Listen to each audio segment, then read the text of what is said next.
सबसे बड़ी बात है माता बहनों का ही। यदि गाली कोई देता है सबसे पहले माँ बहन का ही देता है। अरे माँ बहन आपसे बढ़ के है। आज महिलाओं का देख लीजिए, बिहार ने अभी तो पूरा भारत में बढ़ चढ़ के हिस्सा ले रही है। आपकी माँ बहन भी है जिन्होंने ऐसा करवाने का प्रयास किया है, तो माँ बहन क्यों सहेगी।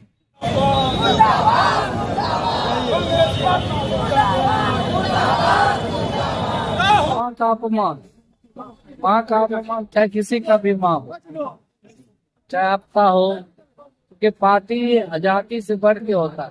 माँ सबके लिए प्रिय होती है। माँ के गर्भ में सब लोग जन्म लिए 9 महीना, फिर इस गाली को राजनीतिकरण किया गया है। ये राजनीतिकरण ये नहीं कि बढ़ावा दे दे, राजनीति में चाल चरित्र इन्होंने जो दिखाया है उस चाल चरित्र के खिलाफ आज ये बिहार बंद का आह्वान किया गया है, ताकि उसका विरोध हो सके, ताकि कोई भी नेता अपने माननीय या माता पिता कोई भी भाई बहन गाली गलौज, राजनीति करिए, आप विरोध करिए, आपका अधिकार है। मतलब विरोध का मतलब ये नहीं है कि गाली गलौज पर उतर जाए। आपका यदि कार्यकर्ता गाली दे रहा है, कहीं कहीं आप में कमी है। आप उस चरित्र को मत दिखाएं जो आपके दादा परदादा ने भारत को सींचने का काम किया। आज विकास हो रहा है तो आपको जलन हो रहा है। आज पूरा विश्व में डंका यदि भारत का बज रहा है तो आपको दर्द हो रहा है।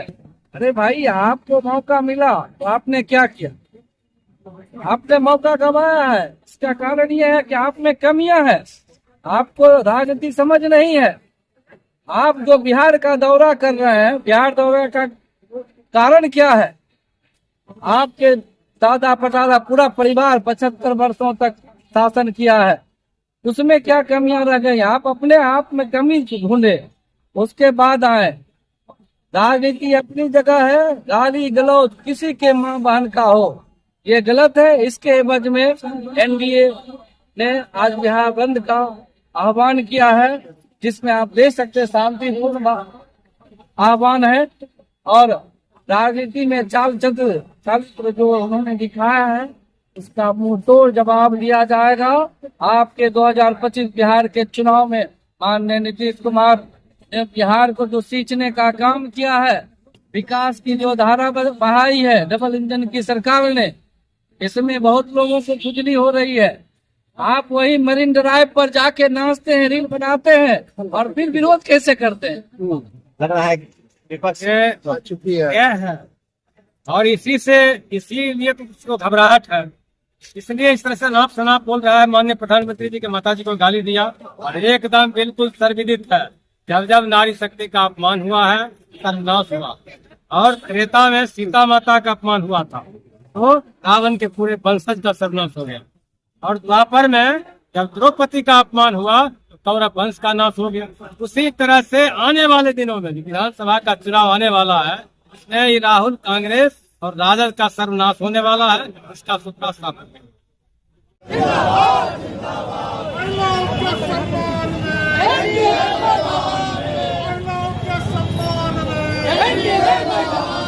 टक्कर में हम लोग बम है, अभी यहाँ आकर खड़ा है, इतने धूप में नहीं खाना खाए नहीं पानी पिए हैं और खड़ा है। लालू यादव क्या करता है? मोदी नहीं रहता तो कुछ नहीं होता। मोदी घर घर राशन देता है, गैस चलाता है। और लालू यादव क्या किया है? लालू यादव चोरी करवाता है, डकैती करवाता है। और क्या करेगा लालू यादव? लालू यादव कही है तो भाई चलो, किसी को बेटी भाग जाए, किसी को बहू भाग जाए, किसी को भाग जाए, यादव चोरी करवाता है, डकैती करवाता है, किसी बीवी को भगवाता है, किसी बेटी को भगवाता है। लालू यादव चोर है। स्थिति में मर्यादित राजनीति और मां का बड़ा सम्मान है। ऐसी परिस्थिति में मिथिला की धरती पर कांग्रेस के मंच से, आधिकारिक मंच पर जो नरेंद्र मोदी जी के मां को गाली दी गई है, इसकी सर्वत्र निंदा हो रही है। और भारतीय संस्कृति में जब जब मां का अपमान हुआ है, चाहे वो रामायण में सीता का अपमान हुआ तो रावण का विनाश हुआ, और ठीक उसी तरह से महाभारत में द्रौपदी का यदि अपमान हुआ तो कौरवों का विनाश हुआ। इसीलिए हमें लगता है कि कांग्रेस की कुबुद्धि हो गई है और जो जनता के मैंडेट से नहीं जीते हैं, जनता के समर्थन से नहीं जीत रहे हैं, तो हारने के हताशा में वो माँ को गाली दे रहे हैं। ऐसे में बिहार में उनका सुफरा साफ हो किया गया। अपने कुकृत्य को और जस्टिफाई करने का काम है उनका, और इस तरीके की बात अब बिहार में नहीं चलने वाली है। बिहार के आज देख रहे हैं आप, तमाम 14 करोड़ जनता के दिल पे लगी है ये बात, और ये चोट, इस चोट का जवाब एक भारी चोट से उनको आने वाले चुनाव में दिया। उन्होंने कहा कि सर राहुल गांधी की जो यात्रा हुई इसको लेकर आप लोग बौखलाए में हैं और इस बार हम लोगों में कोई बौखलाहट में तो वो मंच से, और एक प्रधानमंत्री की दिवंगत माता को बौखलाहट में मंच पे चढ़ के गाली दे रहे हैं, ये उनकी बौखलाहट है, ये उनकी हताशा है।